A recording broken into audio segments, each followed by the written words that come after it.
这期想给大家讲一个很难定义的一个案件啊。这个案子里啊有人死亡，可是从2012年案发直到今天，已经过去了整整13年，我们甚至还不能完全确定死亡的人是谁。那其实也有人明确的揭发了凶手，可是迄今为止啊，这个被指控杀人的女人仍然坚持自己是无辜的。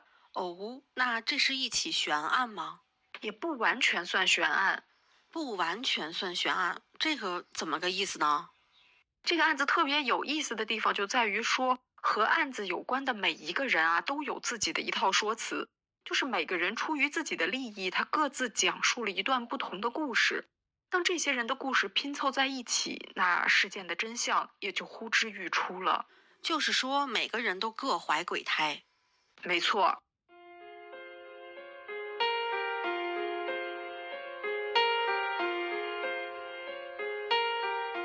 今天我们要讲的这个案子啊，发生在印度。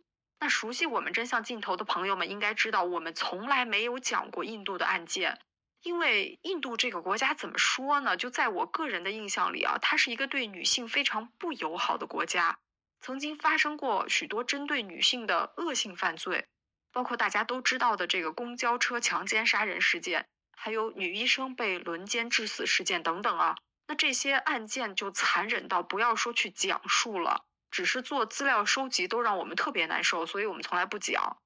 但是今天这个案件呀，我觉得它是很多面的，就是很难用简单的标准去做评断。这个案件里被认为是凶手的这位女性，也很难用某一个单一的词汇来评价她。实际上，我个人觉得她非常聪明，富有勇气，而且野心勃勃。他通过自己的努力不断追求更高的地位和更多的财富，但是围绕在他身边的不仅是金钱、名誉和成就，也有各怀鬼胎的家人和直到今天仍然未能完全解开的罪恶谜团。哦，这么听下来，好像这是一个有点不一样的案子哦。是的，那首先就让我们把时间拨回到2012年的4月。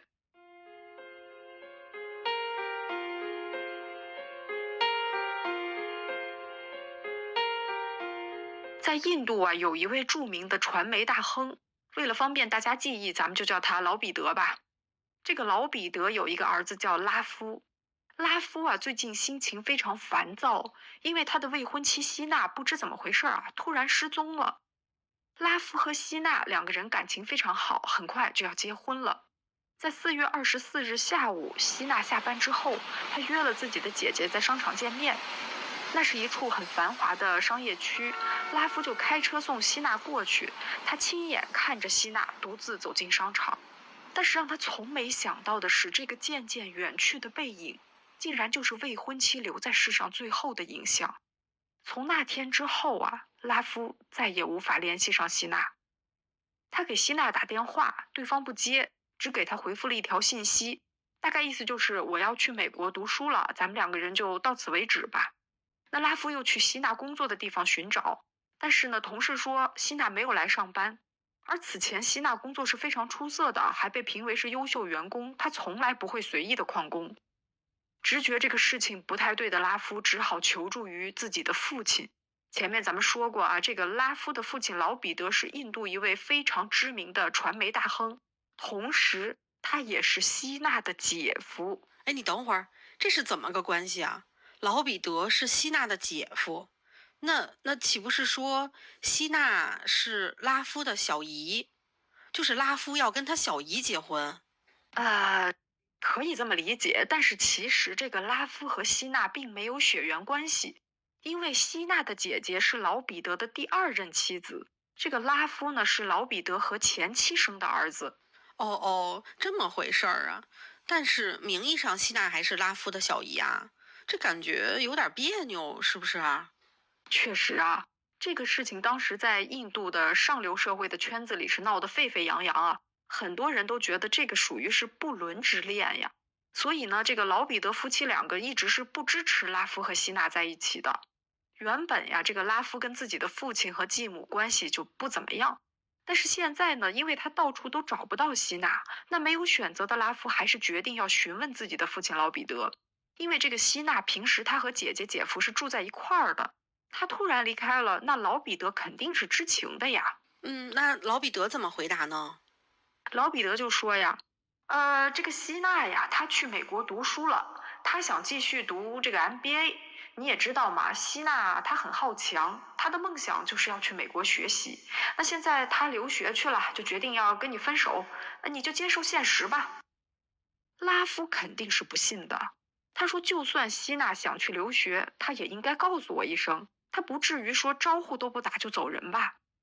老彼得见儿子这么说呀，也有点火了。他说：“我又管不了希娜，她那么大个人，想走就走，想回来嘛，自然就回来了。你问我也没用。”拉夫一看，从自己父亲这儿问不出结果，他就直接去问父亲的妻子啊，也就是自己的继母希娜的姐姐。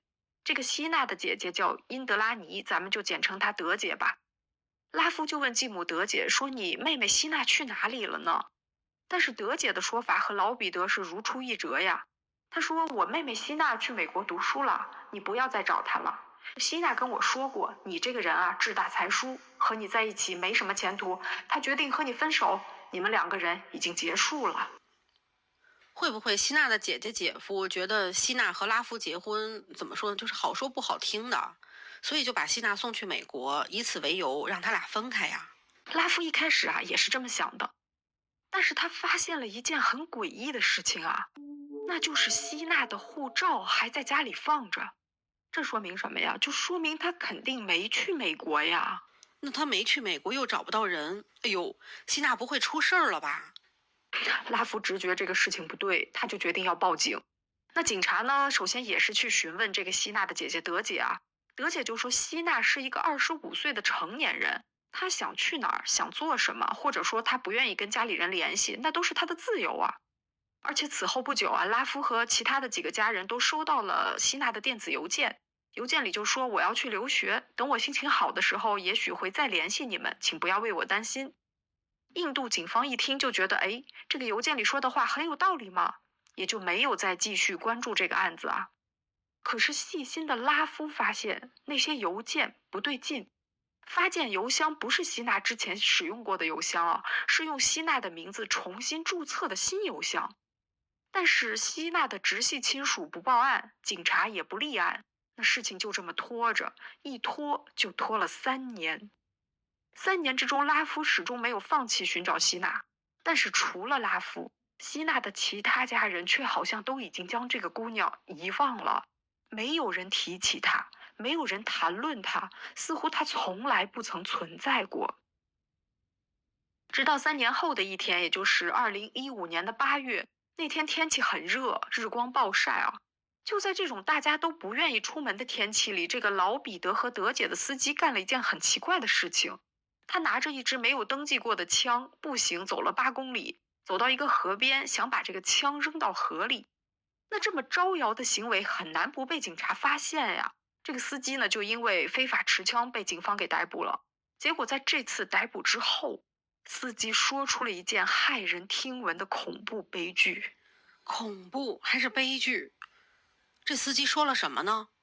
据司机所说呀，希娜并没有去美国。在3年前，也就是2012年，希娜已经被人谋杀了。杀死她的主谋正是她的姐姐德姐，参与作案的帮凶则是德姐的前夫以及司机本人。啊，希娜的姐姐为什么要杀死自己的亲妹妹呢？还有啊，这个司机的操作，我觉得有点迷之操作啊。就警察查的是他非法持枪啊，他为什么要主动招供杀人呢？非法持枪这个罪名再怎么重，也不会比杀人更重吧？其实警方一开始啊，并不相信司机的话，就觉得司机是不是胡说八道啊？他是不是想要通过一件根本不存在的凶杀案来掩盖自己眼下的罪行？就是咱们国家其实也有类似的法规嘛，就是比如说你主动去供述一些重大的案件是可以戴罪立功的。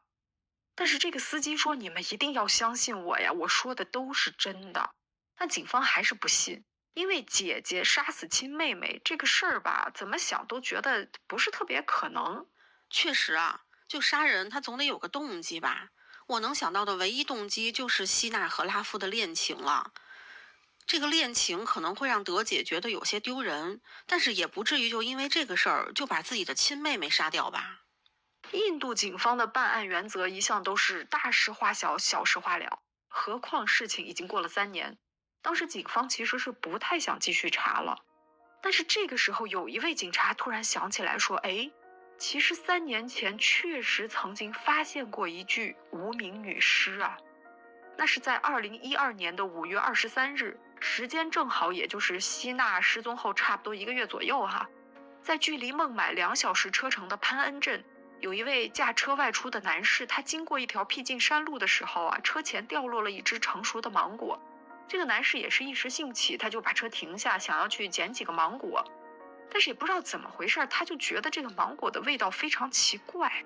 出于好奇或者某种直觉吧，这位男士就朝树林深处多走了几步，结果发现了极其惊悚的一幕啊！在一片焦黑的泥土之中，伸出了一只明显有过焚烧痕迹的人类的手。虽然大部分皮肤已经被烧成黑色，但是指尖红色的指甲油仍然是依稀可见。那位男士吓坏了，他马上报警。印度警察赶到现场之后，做了一件了不起的大事儿啊！他们做了什么？他们挖了一个更深的坑，把尸体完全掩埋了。哎呦，我真是服了！这印度警方这办案能力真的是强的可怕呀。很匪夷所思，是不是？那3年后的此时此刻呀，听了司机的讲述，警方突然想到说，哎，从时间线上看，这2件事儿似乎是有点联系呀。那当年那具被草草掩埋的焦尸，会不会就是失踪的希娜呢？更重要的是，杀死希娜的人，真是她的姐姐吗？这个怎么说呢？这警方他当年不查，反倒是现在再过来查，这还能查到什么呢？再说了，我还是觉得德姐杀希娜的理由不太充分啊。是啊，如果只是因为反对希娜和拉夫的婚姻，那似乎也不至于杀人呢。何况是自己的血脉至亲。事情的真相到底是什么呢？那接下来我们再从希娜姐姐德姐的视角来看一看过去究竟发生了一些什么事情吧。这个德姐呀是70后生人，出生于印度的阿萨姆邦古瓦哈提。她的父母都是普通人，生活比较贫困，家境很艰难。德姐是家里唯一的孩子。她说在她小时候，妈妈对她非常温柔，但是她和爸爸的关系并不太好。不好到什么程度呢？就是在德姐17、18岁的时候啊，她爸爸离家出走，不知道哪里去追求幸福去了啊。那个时候和妈妈2个人相依为命的德姐认识了一个小伙子，2个人呢情投意合，这个小伙子就住进了德姐家，按咱们中国人的说法，就算是上门女婿吧。但是不知什么原因，他们2个迟迟没有办理结婚手续。很快呀，德姐生下了一个漂亮的小姑娘，取名叫希娜。1年之后，1988年啊，德姐又生了一个儿子，取名叫米哈伊尔，咱们就简称他为小米吧。这个转折点有点突然啊，就是说希娜根本不是德姐的妹妹，而是她的亲生女儿。是的，至于为什么德姐要把自己的女儿假称为是妹妹，这个咱们后面会细说啊。那回到1988年，当时德姐和自己的男朋友、妈妈以及2个孩子，一家5口人过得还算是和和美美。但是平静的生活被一桩意外事件打破了，那就是德姐的父亲突然回家了。这个事儿啊，似乎给德姐带来了很大打击。在父亲回家之后不久，德姐就独自离开了家，同时呢，也离开了2个年幼的孩子，也就是希娜和小米。那德姐当时的男朋友呢？他们2个人本来就没有结婚嘛。那德姐不辞而别之后，她的男友很快也就离开了。于是希娜和小米就完全是靠着外公外婆抚养。要说这个德姐真是一个狠人呐，她这一走啊，整整15年没有任何音讯，甚至连一个电话都没有给孩子们打过，那更别提抚养费什么的。那德姐她不想孩子吗？是不是她出走的这15年混得并不好呀？恰恰相反啊，德姐混得很好。在离开老家之后啊，德姐来到了加尔各答。在这里呢，她一开始是住在这个基督教姐妹会提供的这个住所里啊。这个年轻的姑娘虽然贫穷，但是她聪明又很有魅力，很会为人处事，因此就非常受人欢迎，也结交了许多新的朋友。也就是在这段时间，德姐遇见了桑吉夫卡纳。这个男人啊，是她事实上的第一任丈夫。同样啊，为了好记，咱们就简称他为老桑哈。老桑这个人啊，出身名门，家境很不错，很富裕。他对德姐是一见钟情。那德姐呢，很快就答应了老桑的求婚，两个人在1993年结婚，并且在4年之后，也就是1997年，生下了一个可爱的女儿小薇。哇，这个信息量好大呀！我理理啊，就是说德姐总共生了3个孩子，她和初恋的男友生了希娜和小米，然后又和第一任丈夫老桑生了她的女儿小薇。是的，嫁给老桑之后啊，德姐过了几年平静幸福的生活。老桑对她这个漂亮的妻子和可爱的女儿是非常的宠爱，但是德姐她不甘于平淡，平静的生活对她来说好像总是少了点什么。她非常渴望成功，她不想围着家庭和孩子打转。那在与老桑结婚的这些年啊，德姐背靠老桑的资源，建立了自己的人才招聘公司，开始做生意。而且她非常有心啊，她也是借着老桑的人脉，在有条不紊地拓展自己的社交圈。也就是在这个过程中，德姐结识了一位商界大佬，是在印度家喻户晓的一位成功人士，就是印度著名的星空传媒的首席执行官老彼得。这个老彼得虽然是个印度人，但他接受的是英式教育，就长期在伦敦和孟买两头跑。他是一个比较西化的印度人。据说老彼得见到德姐的第一句话是：“你想做鸡头还是凤尾？”德姐的回答是：“我想飞上枝头变凤凰。”哇，这绝对是她的真心话。是呀，那见过德姐的人都说她是一个非常有魅力的女性啊。这种魅力，她不仅是漂亮的外表，更是一种独特的气质。德姐非常勇敢，在任何场合她都能表现得自信且从容。这个老彼得对德姐同样是一见钟情啊。德姐没有考虑太久，就和丈夫老桑离婚，与老彼得正式结婚了。不过这一次，她没有抛弃自己的女儿小薇。就是说，德姐是带着小薇嫁给了老彼得。没错，而且很幸运啊，这个小薇和继父老彼得相处得非常好。老彼得认识德姐的时候，已经和前妻离婚了嘛。那上一段婚姻呢，留给他2个儿子，其中一个就是咱们前面提到过的拉夫。但有时候缘分啊，就是这么神奇。老彼得和自己的2个儿子关系都一般，但是和德姐的女儿小薇却非常投缘。小薇跟着妈妈进入老彼得豪宅的时候，才不过是个4、5岁的小女孩，脸蛋圆圆的，人胖乎乎的，性格呢也是开朗又活泼。这个老彼得没有女儿，对小薇极其宠爱。这对小薇来说，老彼得就是她的亲爸爸，她也一直称呼老彼得为爸爸。那妈妈德姐对孩子要求很严格，有时候啊还会使用暴力的手段来惩罚孩子。但是老彼得对小薇可以说是有求必应，就想要什么咱就买什么。这父女2人的感情甚至比母女之间更融洽。德姐和老彼得的婚姻在最初还是很幸福的啊，老彼得给德姐介绍了不少的行业资源，帮助她成为了一名媒体女主播。那几年后，这个老彼得离开星空传媒，推出了自己的媒体，叫 INX， 由德姐担任首席执行官。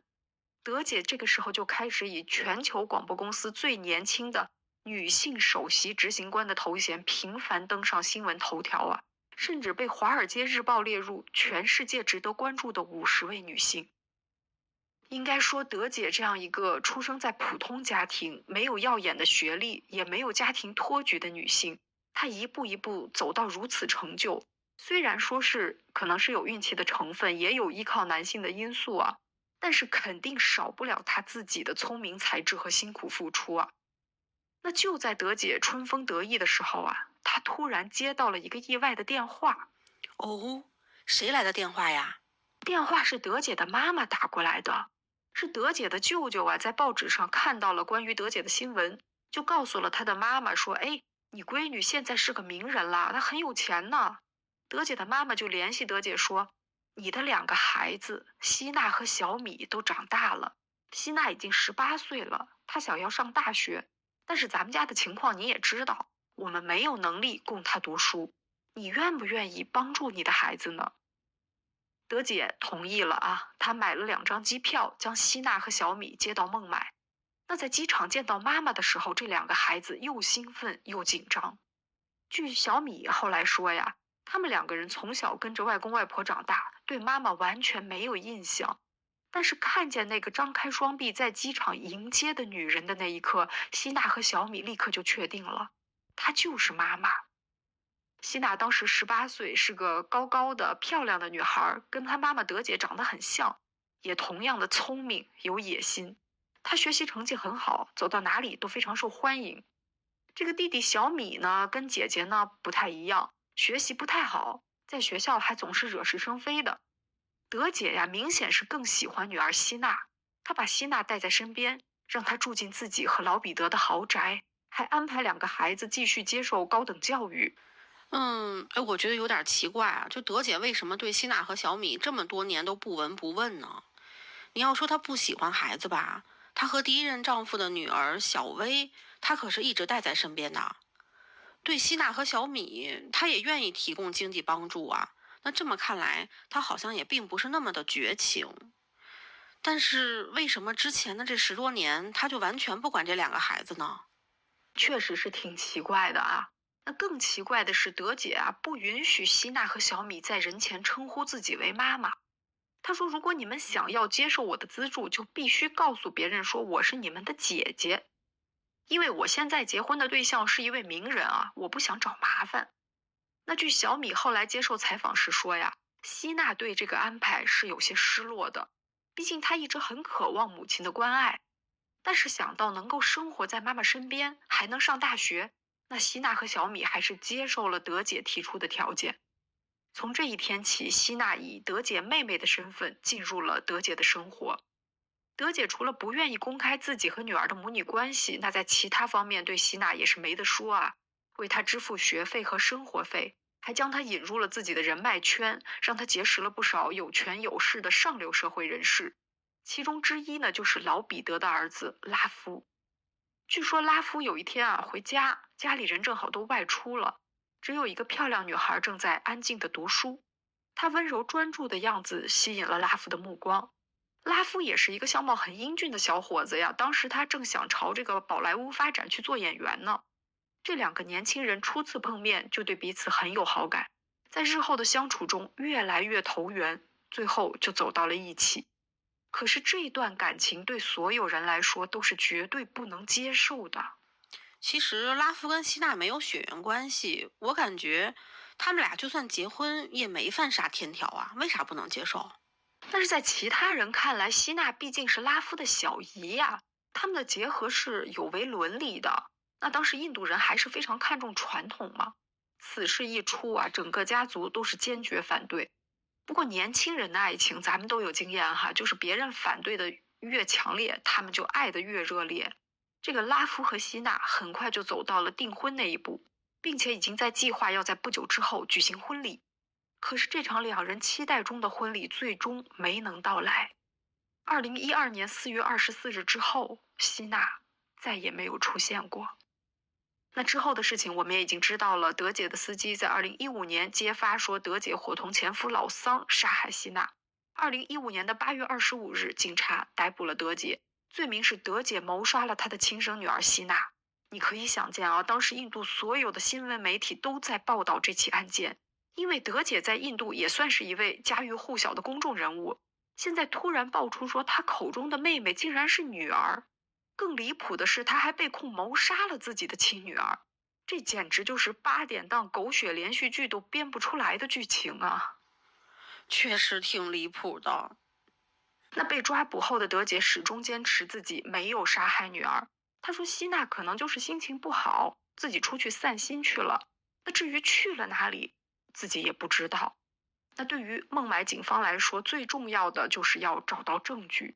但是这个案子发生在3年以前，而且当年那具尸体还被警察随随便便就给埋掉了。现在还能不能找到有力的证据去发现事实的真相呢？印度这些警察呀，怎么说呢？我也不太看好他们。就从他们之前这个掩埋尸体这个事儿来说，我觉得他们不是很负责任。确实是这样啊，但是这些警察现在想不查也不行了。毕竟这个案子涉及到了一些知名人物，那警方必须要给公众一个交代。所以呢，警察就找到了当初在芒果林中发现尸体的那位男士，由他带路回到了3年前埋尸的地方。搜寻了5、6个小时啊，终于是找到了那具已经被掩埋很久的孤独的遗体。此时的尸体已经完全白骨化了，警方就把收集到的骸骨带回去交给法医检验，并且派出了王牌刑侦团队去处理这个重要的案件啊。他们很快找到了希娜的护照，这就证明德姐一直坚持的希娜出国读书或者出国散心，她根本就是一个子虚乌有的事情。那当时全印度的媒体都在疯狂地报道此案，舆论像潮水一般涌来，民众普遍认为德姐是一个恶毒的坏女人，也有人说她可能是不是有精神病。而在聚光灯下工作的印度警方似乎是为了迎合民众的好奇心，就将司机交代的更多案件的细节公诸于众。让我们一起来听一听司机是怎么说的。那据老彼得和德姐的司机交代啊，德姐杀害希娜的前一天，也就是2012年的4月23日，她做了一件事情，她让司机开车带着她去查看了周边好几个偏远的小镇。那在第二天，也就是4月24日晚上，大概6点半左右，德姐和希娜在一家商场相约见面。这个商场就位于班德拉路地处孟买一片非常繁华的商业区。拉夫就把他的未婚妻希娜送到了这家商场，然后呢就独自离开了。希娜和德姐见面之后，德姐递给希娜一瓶饮料，希娜毫无防备地喝下了饮料，此后就昏昏欲睡。那在司机所驾驶的汽车里啊，这个德姐的前夫老桑，他突然出现了，他用手抓住了希娜的头发，把她使劲地往下按，而德姐就骑坐在希娜的大腿上，用5分钟时间掐死了希娜。此后，德姐让司机驾车返回与老彼得共同居住的豪宅马洛公寓，在途中甚至还让司机留在车里看着尸体，他自己和老桑去这个泰姬陵酒店喝了一杯茶。喝完茶之后，司机又驾车载着德姐和老桑回到了马洛公寓。当时希娜的尸体就放在车子里。更令人毛骨悚然的是啊，当天的深夜时分，几个人准备将希娜的尸体转移处理。为了避免引起路人的注意，让这个尸体看起来像个活人啊，德姐还给希娜的尸体化了妆，为她梳理头发，涂抹口红，把她摆放在车后座上，这样哪怕路上有人不小心看见她，也不会发现这位安静的姑娘其实已经是一具尸体。我这鸡皮疙瘩都起来了，太可怕了！这是亲妈能对亲女儿做出来的事儿吗？他们3人啊，随后又驾车行驶到距离孟买2小时车程的一处隐蔽的森林，在希娜的尸体上泼洒汽油，并且点火焚烧，随后将她埋在树林里。而就在次日，也就是4月25日，德姐一早就乘飞机去出差，为自己的商业版图继续征战。那么以上就是印度警方公布的司机的陈述。太残忍了！如果这是真的，那我觉得德姐根本没有人类的感情啊。不过我还是有个疑问，就是德姐杀害希娜的动机到底是什么呢？目前来看，没有特别明确的动机啊。没错啊，除了没有找到特别明确的杀人动机之外啊，根据目前找到的资料，实际上印度警方也没有能够确定说3年前找到的那具尸体属于希娜。有资料说呀 ，DNA 检测确定了尸体是希娜，但是啊，在法庭上，德姐的辩护律师提出，尸检的这个部分 DNA 图谱是警方手绘的。至于说具体怎么手绘，这个我确实没有找到更详细的描述了。但总之就是证据存在瑕疵，检方至今没有能够证明那具尸骨一定是希娜。也是因为证据不足啊，所以在2022年的5月20号，已经被关押6年多的德姐终于被保释出狱了。出狱当天，她一身白色纱丽，长发飘飘，看起来这个6年的牢狱生活并没有对她造成什么影响。那对于警方的指控，德姐是全盘否认的。不过直到目前为止，德姐仍然是本案最重要的嫌疑人。那为了进一步查明案情，警方就对德姐的周边关系展开了调查。在调查的过程中，他们找到了德姐的初恋男友，这个人你还记得吧？他叫做悉达多。我记得。那按之前德姐的说法，悉达多也是希娜和小米的父亲。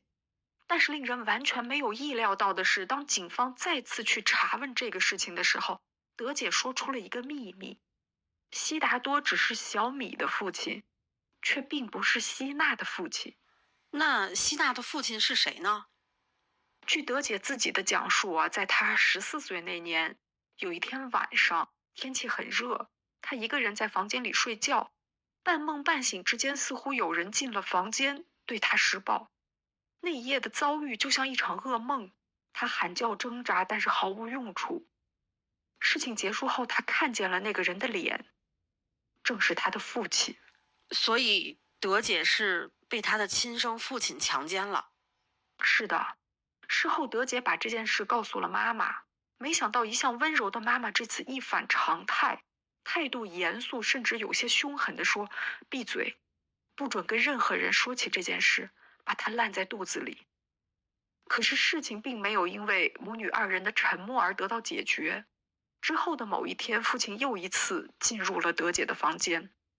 第二天，德姐的父母大吵一架，父亲不告而别。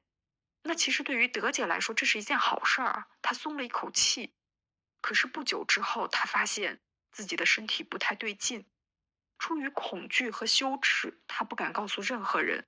直到后来被妈妈发现异常，才终于带着她去医院检查。检查的结果是德姐怀孕了，而且已经有4个月。医生不敢给她做人流手术。此刻德姐已经能够感觉到孩子的胎动，她和妈妈商量之后，决定把孩子生下来。天哪，这个父亲真是个禽兽啊，对自己的亲女儿下这种毒手。是啊，那这个时候呢，德姐有一个同学啊，她高中的同学叫做悉达多。德姐在一次很意外的情况下，就把自己的遭遇告诉了悉达多，然后悉达多就主动的站出来说：我愿意当你孩子的父亲，就把他当成是我和你的孩子吧。1987年，德姐生下了一个健康漂亮的女孩，取名叫希娜，是一位德姐非常喜欢的女歌手的名字。据德姐自己说啊，其实她和悉达多在一起，更多的就是为了希娜有一个名义上的合法合理的父亲。她跟悉达多之间呢，也并没有多少感情。那之后呢，悉达多就住进了德姐的家，两个人就带着希娜和德姐的妈妈生活在一起。几个月之后，德姐又怀孕了，这是她和悉达多的儿子，也就是前面咱们提到过的小米。小米出生的时候，德姐还不满18岁。德姐才18岁啊，就已经是2个孩子的妈妈了，这日子怎么过呢？据德姐说啊，悉达多来自一个贫困家庭，当然这个德姐她自己的家境也不怎么样啊，所以日子确实是紧紧巴巴的。不过真正令她崩溃的是，在希娜大概3、4岁的某一天，德姐的父亲突然回来了。德姐说：我实在是无法忍受和他同住在一个屋檐下，我可能会疯掉，也可能会自杀，所以她选择了逃跑。那后面的事情我们也已经知道了，德姐在加尔各答遇见了老桑，两个人结婚，并且生了一个女儿小薇。后来德姐又认识了老彼得，就带着小薇改嫁了老彼得，并且在希娜和小米长大之后，将他们接到孟买，假称是自己的弟弟和妹妹。这个德姐怎么说呢？她人生中的每一次选择，可以说都是完全利己的，包括选择悉达多做2个孩子的父亲。解决孩子身份问题以后呢，她又不辞而别，抛弃了悉达多跟孩子。后来她又跟老桑结婚，也是为了让自己过上更好的日子。再后来就是她认识了彼得，果断的就和老桑离婚了。跟老彼得在一起以后，她这个人也是野心十足啊，为了向上爬，说不好听，有点不择手段。但是听了她小时候的经历吧，我觉得我对她也讨厌不起来。毕竟一个10几岁的小姑娘就被亲生父亲强奸，然后乱伦，还生下了这样的私生女，你说她能怎么办呢？她也只能是拼命的想要远离她的原生家庭，拼命的想爬到更高的地方，才能够不被别人欺负啊。而且我也能理解了，就是他为什么十几年都不愿意跟家里联系，可能他真的很难面对自己的父母和那个乱伦生下的孩子希娜吧。是啊，这么听起来，德姐的人生确实是，至少前半段啊，确实是非常艰难。但是我们现在最重要的问题仍然是希娜，希娜到底在哪里？她活着还是已经死了？如果她死了，是谁杀了她？那在被关押的近7年时间里，德姐始终没有松口，她一直坚持说希娜还活着。那以下是德姐口中的事发经过，我们一起来听一听啊。2012年4月24日那天，工作十分忙碌的德姐正好有时间，她就想约着希娜在商场见面，想给女儿买一件高档纱丽作为她的结婚礼物。哎，那按照德姐的说法，她当时已经接受了希娜和拉夫结婚的这个事儿啊。对，德姐说她想通了，两个年轻人真心相爱，她没有理由非要阻止。所以当天见面之后，她就给女儿挑选了一套昂贵的纱丽作为礼物。希娜非常高兴啊。然后希娜呢又向妈妈提出了一个要求，就是她想去美国读 MBA，这也是她长久以来的梦想。但是她自己的钱不够，所以希望德姐能够赞助一下。德姐当然就同意了，也给了女儿一笔钱。之后呢，女儿就只身赴美国读书去了。在被关押期间啊，德姐还遇到了一名囚犯，是一名女性的政府官员。这个女人声称说是在克什米尔地区见过希娜。同样啊，还有一个证人说是在古瓦哈提的机场也曾经看见过希娜。有几个人甚至上法庭提交了有关这个监控录像的宣誓书，就说这些录像啊，目前仍然由法庭密封保存。如果说这些录像是真的，那么这些证据就足可以证明希娜在所谓的谋杀日期之后还活着。那德姐为自己辩解的理由还有非常重要的一点啊，就是据司机供述，与德姐共同行凶的人是她的前夫老桑。但是咱们都知道，老桑当初是被德姐甩掉的，而且德姐说我们两个人离婚多年，几乎从来不联系，连两个人的女儿小薇都是跟生父关系疏远，反而和继父老彼得的关系要亲密得多呀。那么这么一个已经和德姐的生活轨迹完全没有瓜葛的人，他又怎么会参与到杀害希娜的案件中呢？真的很难想象他的动机。是啊，这听着好像也很有道理啊。德姐和司机各执一词，印度警方呢也是不太给力啊，连这个尸体到底是不是希娜都没有能够确认清楚。就在双方僵持不下的时候，又一个证人站出来了。证人是谁呢？你还记得希娜的弟弟小米吗？哦，我记得小米是德姐和初恋男友悉达多的儿子，比希娜小1岁。没错，这个小米此刻站了出来，他说：“你们千万不要相信我妈，我妈德姐就是个满嘴跑火车的大骗子，外公根本没有强奸过我妈妈。他这么说呀，他就是为了博同情。希娜一定是被他杀死的，因为我妈也曾经想要杀死我。”啊，德姐还想要杀死儿子小米，真的假的呀？为什么呀？那么以下是来自小米的证词，让我们一起来听一听，他又是怎么说的。小米说，他和姐姐希娜从小跟随外公外婆一起长大，在他的记忆里啊，外公外婆对他们姐弟两个很好，因为家里穷，有的时候外公外婆宁可自己饿肚子，也要让他们姐弟两个吃饱饭。他们两个人的生活一直到收到这个德姐的资助，才发生了天翻地覆的变化。2005年，德姐把女儿希娜送到圣沙维尔学院学习，儿子小米呢则被送到这个班加罗尔读高中。不过事后啊，在接受媒体采访的时候，小米曾经流着泪说：“哎呀，我当时可惨了，我甚至都不知道班加罗尔在哪儿，就被我妈呀丢在了机场。”不至于吧？一个几乎成年的大男孩自己出门读个书，这不挺正常的吗？他妈妈18岁都离家自谋生路了，他这还至于哭啊？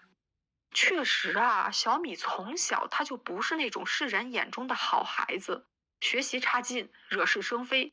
更严重的是，他还抽大麻，他还嗑药。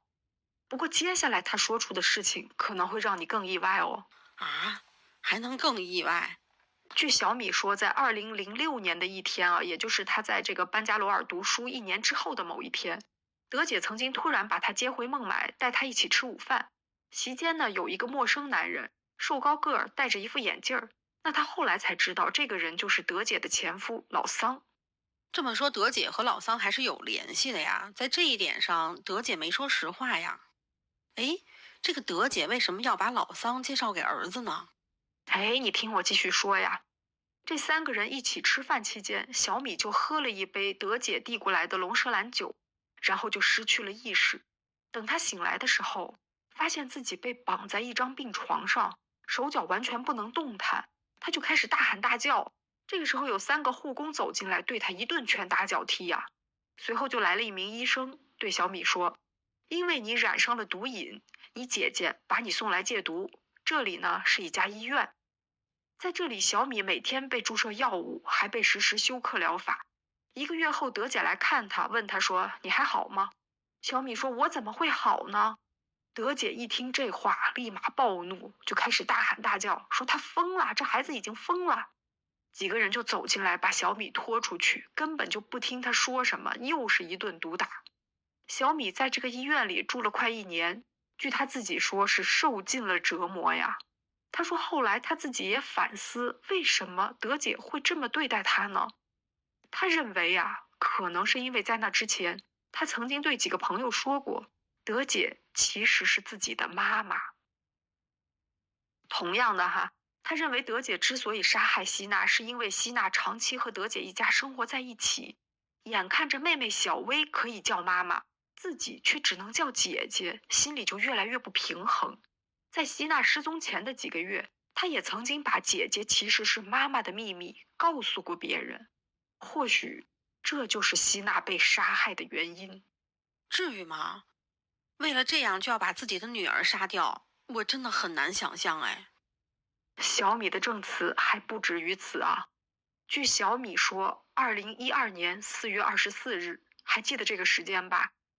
这一天就是希娜失踪的日子。也正是在这一天，德姐让儿子小米坐飞机来孟买。大概晚上8点多，小米来到了马洛之家，也就是德姐和老彼得居住的这个豪宅啊。小米抵达的时候，发现家里没人，他就打电话给德姐。德姐说：“啊，我现在有点忙，我晚点再去找你。”小米说，当时他觉得德姐的声音听起来有些奇怪，事后再回想，或许那正是希娜被杀死的时刻。深夜时分，德姐终于回来了。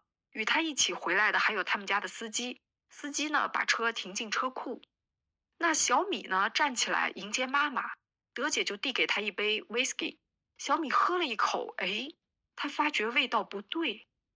他顿时想起2006年那一次，他因为喝了一杯龙舌兰酒失去意识，被关进医院。那眼前这杯 whisky 的味道和当初的那杯龙舌兰隐隐相似。小米顿时就警觉起来，他偷偷的把剩下的酒给倒掉了，没喝。那也许是因为小米迟迟没有像预料中那样晕倒，德姐等了一会儿就说自己还有个会要开，他就起身离开了。他离开的时候，小米看见好像是老桑的身影从门口一闪而过。德姐离开后，小米马上赶到机场，搭乘飞机返回老家。在路上啊，他才反过味儿来。谁会在凌晨1点半去开会呢？哎呦，太吓人了，我这鸡皮疙瘩又都起来了。如果说小米说的是真话，2012年4月24号那天，德姐是准备同时杀死希娜和小米2个人啊。哎，我捋捋时间线啊，德姐和希娜约定的见面时间是下午的6点半，和小米约定的见面时间是晚上的8点半。所以德姐很有可能她先杀害了希娜，然后她又企图回家杀死小米，但是实际上杀害希娜的时间又比预想中要长。哦，对了，她杀完希娜回家的路上还去喝了杯茶，所以小米到马洛公寓的时候，德姐还没有回来，而等她回来的时候，那个时候就已经是深夜了。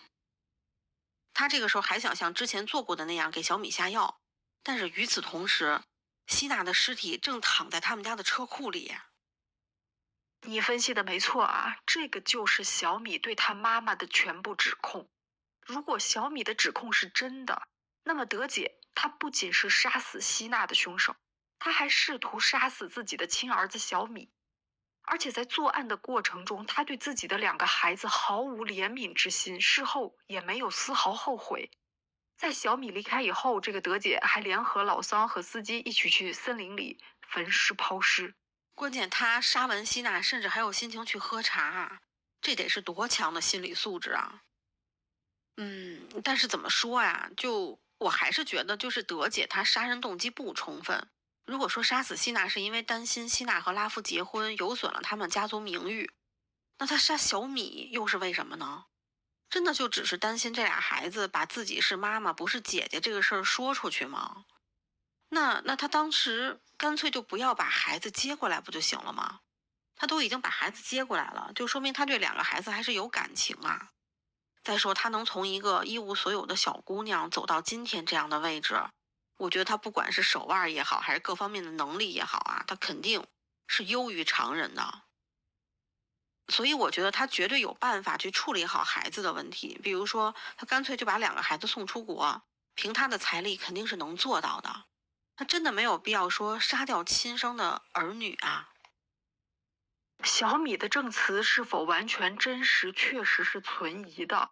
那首先啊，德姐生希娜的时候根本还没有小米呢，她不可能知道妈妈和外公之间的纠葛。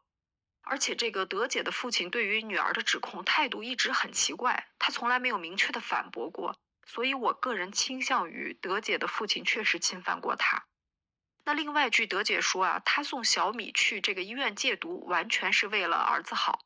小米又抽大麻又嗑药，都成瘾了。德姐作为母亲把他送去戒毒，那也是符合常情的呀。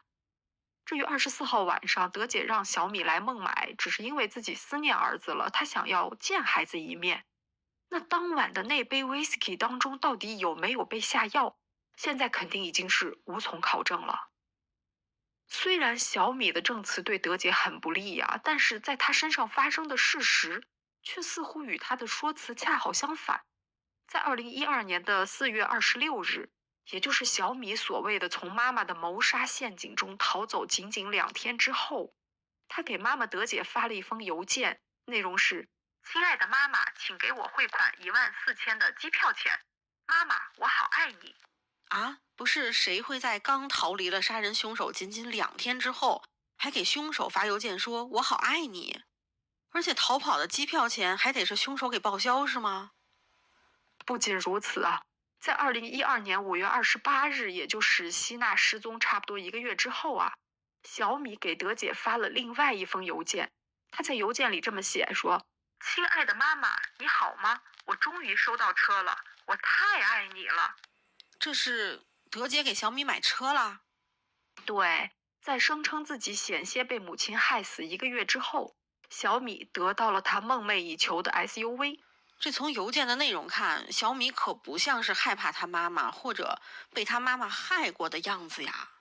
你看小米给他妈写邮件写得挺勤的吧？但是对于失踪的姐姐希娜，在3年时间里，小米甚至连1封邮件都没有发过。那后来在接受媒体采访的时候，有记者问过小米，整整3年呀，希娜失踪了整整3年，你为什么从来没有寻找过姐姐？你不是说你和希娜从小一起长大，感情很好吗？小米回答说，因为那会儿我外公外婆身体不好，我还得照顾生病的老人家嘛，我就没有时间去寻找姐姐。记者说，那你连写一封邮件的时间都没有吗？小米说，哎呀，那个当时我太年轻了，我都不知道该怎么办。记者又问说，那你要照顾外公外婆，却用德姐给的钱给自己买了一辆 SUV，根本就没有给外公外婆1分钱，这又是为什么呢？小米马上又热泪盈眶了哈，他说：“哎呀，这个事情吧，你不明白哈，拥有一辆 SUV 是我人生中最大的梦想啊！”这个小米啊，听着就是一个唯利是图的小人啊，还很爱哭哈。不过他为什么要出庭做出对他妈妈不利的证词呢？你说他妈给他花了也不少钱了，这要是真把他妈送进去，他不就断了财路了吗？德姐对自己儿子的评价是，他就是个懒鬼加撒谎精。他觉得小米之所以要出庭作证，很大的可能是因为对德姐分配财产的方式不满意。那么这就涉及到另外一位家庭成员了哈，那就是德姐与老桑的女儿小薇。这个小姑娘似乎与希娜的失踪并没有直接关系，但是我还是想说一点关于她的情况啊。在母亲德姐被捕之后，这个小薇马上就站到了继父一家的阵营之中，跟着她姑姑叫自己的妈妈 Lucy，其实就是路西法，大概是这个发音哈，我也不太确定，反正就是魔鬼的意思啊。不过在2019年，德姐与这个老彼得离婚，并且分到了大部分的财产之后啊，小薇又回到了妈妈身边。她说：“这个继父一家从来不把我当自己人啊，所以我现在这么做，我也不算是背叛他们。”哦哟，好嘛，这个小姑娘很了解怎么当棵优秀的墙头草，哎，哪边有钱哪边倒。没错儿，但这个案子里其实还有很多未解的谜团啊，比如说德姐的前夫老桑，他始终没有供述任何与案件有关的信息。还有老彼得，据警方调查呀，在2012年4月23日，也就是希娜失踪的前一天，德姐曾经让司机带着她去过后来发现尸体的那片树林。也就是在那一天，她和老彼得之间通过好几次电话，还发了一条信息说：才几个小时，我已经找到2个好地方了。这听着怎么感觉德姐是在和老彼得商量抛尸地点呀？要真是的话，那老彼得肯定知情啊，说不定还是同谋呢。但是德姐辩解说自己只是想要在附近买一些乡村地产来建一些农庄。当时很多上流社会的有钱人都会买一些地去建农庄。可是德姐这个说法，它属于是无法证实也无法证伪啊。是的，那么直到节目播出的今天啊，希娜失踪案仍然没有最终判决。这个不幸的姑娘到底遭遇了什么？法律还没有给出标准答案。那我想问问星星，你对这个案子怎么看呢？那我说说我自己的个人看法，就是仅代表个人看法，不代表事实真相啊。我觉得希娜应该是已经遇害了，虽然说那具尸骨从法律层面上还没有完全的确认是希娜，但是希娜她毕竟已经消失了3年了，在现在这个时代，一个人在3年里完全不留下任何踪迹，几乎也是不可能的。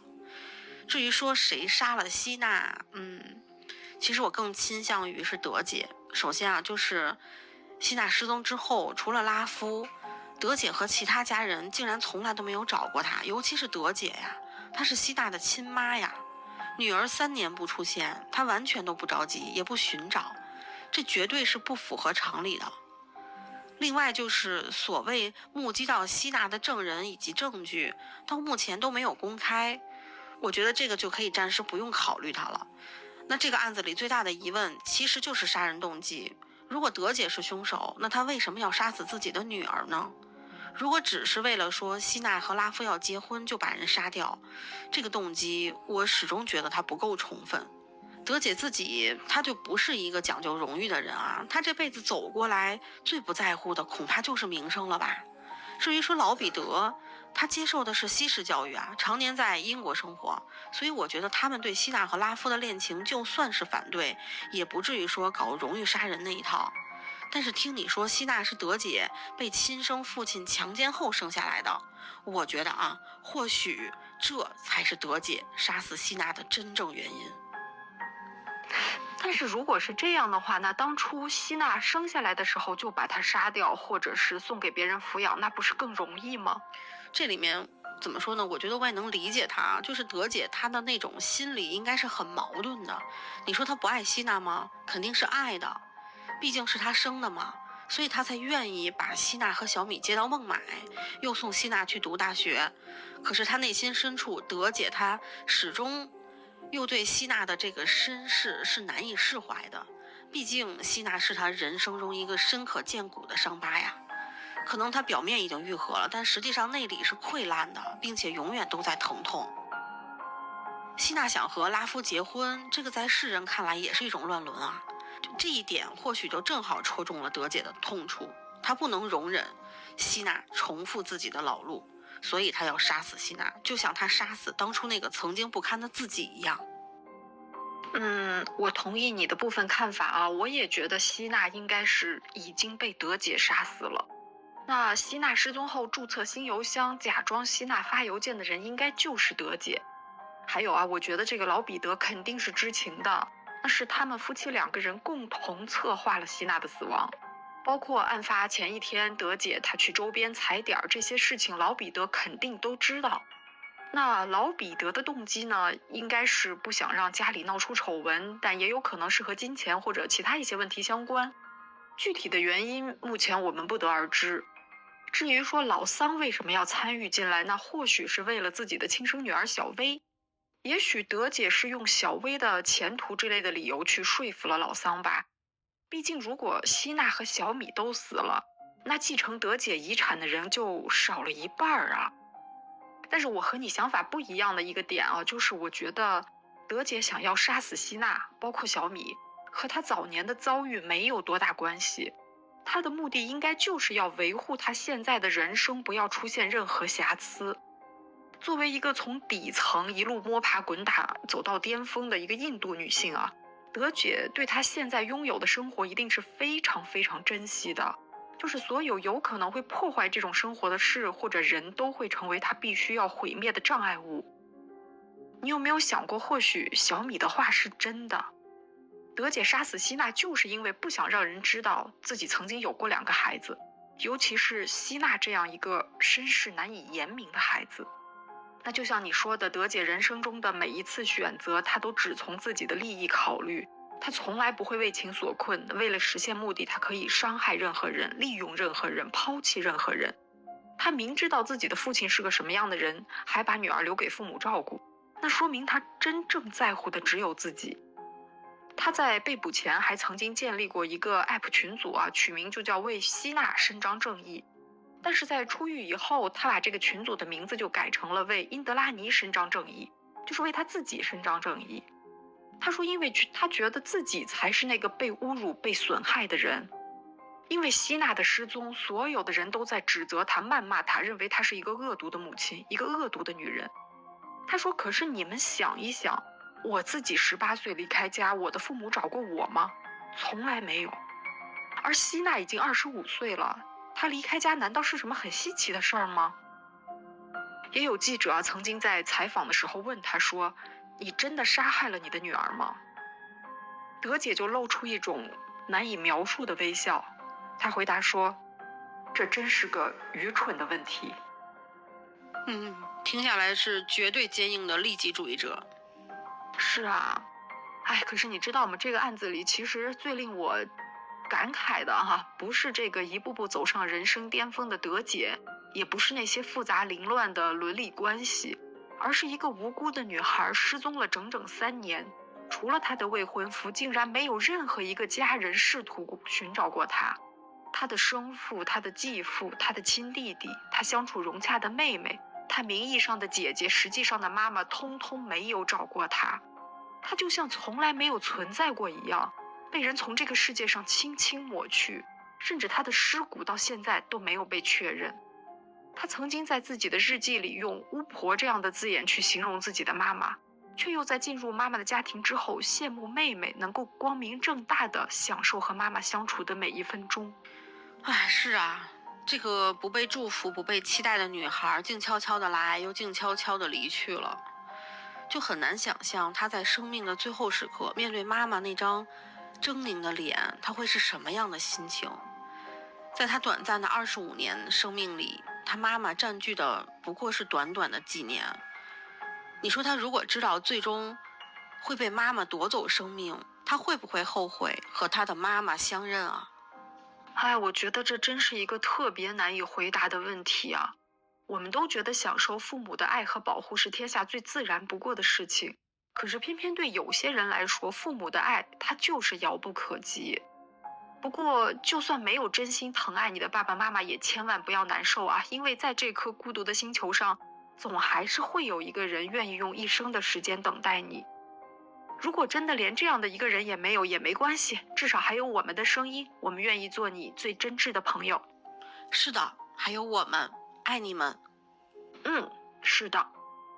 那属于希娜的正义，可能就像天上无法触摸的月亮，它照不亮黑暗，只能熏黑墙壁。可是即便如此，这个世界总还是有一些美好值得我们留恋。其实我们两个更愿意相信杀害希娜的人不是德姐，或许终于有一天真相会大白于天下。好吧，那这期节目到这里就结束了。朋友们对希娜的案子有什么样的看法，都可以在评论区留言给我们呀。